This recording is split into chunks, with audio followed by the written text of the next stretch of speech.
and for territorial integrity, principles on which we all depend every day and feel acutely whenever they are threatened.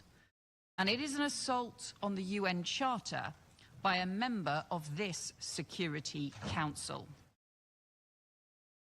President Zelensky has made clear that he wants peace and wants this war to end, that he and Ukraine have supported a full unconditional ceasefire and reaffirmed his readiness to meet President Putin.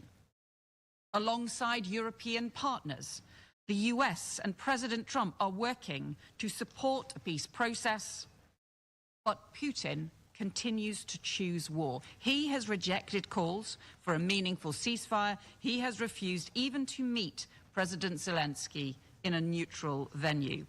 And Putin's strategy includes the forced deportation, indoctrination, and militarization of children.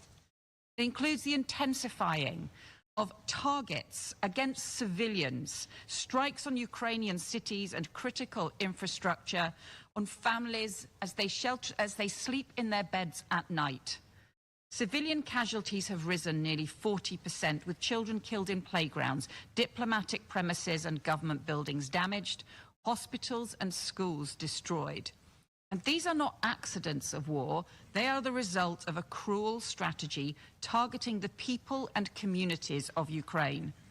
But anyone who knows Ukrainians knows that this will never succeed, because their determination to hold on to their freedom, to protect their families, their nation, far exceeds Russia's ability to take those things away.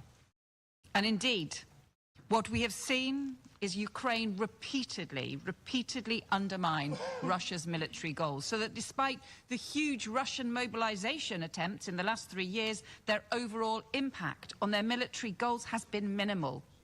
In this war that they started, their losses are now 20 times higher than were Soviet losses in Afghanistan. In this war that they are continuing to pursue, they're struggling to recruit. And in some areas, their stocks are so low they have resorted to using military equipment from the 1950s.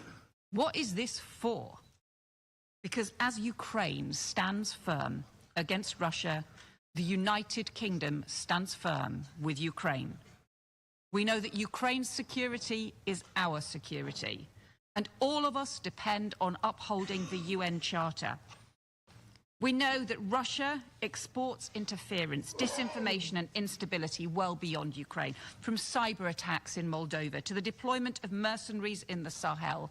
Russia's actions seek to undermine democracies, fuel conflict and spread instability far beyond Europe's borders. And in recent weeks, we've seen provocative and reckless violations of NATO airspace in Estonia, Poland and Romania, against which NATO stands firm, and we will be ready to act. So the UK will continue to stand with Ukraine, providing the support it needs to defend itself now and to rebuild in the future. Rebuilding as a strong, prosperous nation, free to make its own choices. And so I say to the representative of the Russian Federation, we will target your ailing economy, your oil and gas revenues that are paying for this war, the defense industries making your munitions and weapons, because we know for Russia the price of war.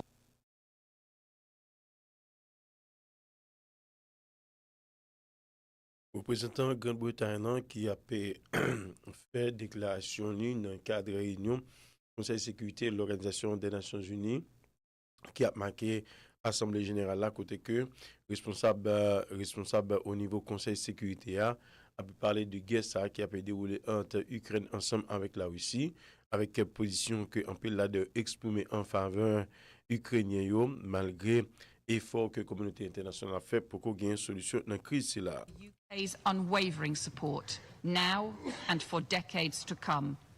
And to this council, I simply offer a reminder that 80 years ago, our predecessors came together as United Nations to save succeeding generations from the... I thank Her Excellency. Comme nous se dit, c'était représentant United Kingdom, non, ça nous la Grande-Bretagne, qui était lui-même alors a fait déclaration de support à position ukrainienne yo. Côté que yo même yo voulait la paix dans ça que chef l'État ukrainien Volodymyr Zelensky lui fait comprendre, lui demander communauté internationale membre Conseil de sécurité de l'Organisation des Nations Unies yo, pour qu'il fait plus de pressure sur Vladimir Poutine ensemble Russia pour qu'il soit capable de suspendre tirer coup d'armes sur le territoire ukrainien pour le faire back. Zelensky dit dans la déclaration là, si on veut pressurer la Russie pour suspendre une possibilité pour attaquer et ciel les pays ukrainiens, eh bien il y a réduit guerre là parce que pas capable alimenter militaire ça que gagné à terre sur territoire qui a fait la guerre contre la population ukrainienne selon Volodymyr Zelensky. Lui également demandé à un série de pays membres organisation si une quantité a codé gain l'autre cap décodé et bien pas gain respect dans loi aussi pas gain respect pour loi internationale yo. Je dis c'est un accord qui vous fait c'est ensemble pour faire pour que au cap fait Vladimir Poutine respecter loi qui régit fonctionnement organisation onusienne non. Il dit d'ailleurs c'était un accord qui fait que Ukraine a abandonné les armes nucléaires qu'elle a gagné. Je dis Vladimir Poutine n'a pas respecté accord ça parce que M. Ponek qui n'a aucun respect pour loi selon Volodymyr Zelensky. Il y a Algérie qui a même gagné pour prendre la parole Kounia là.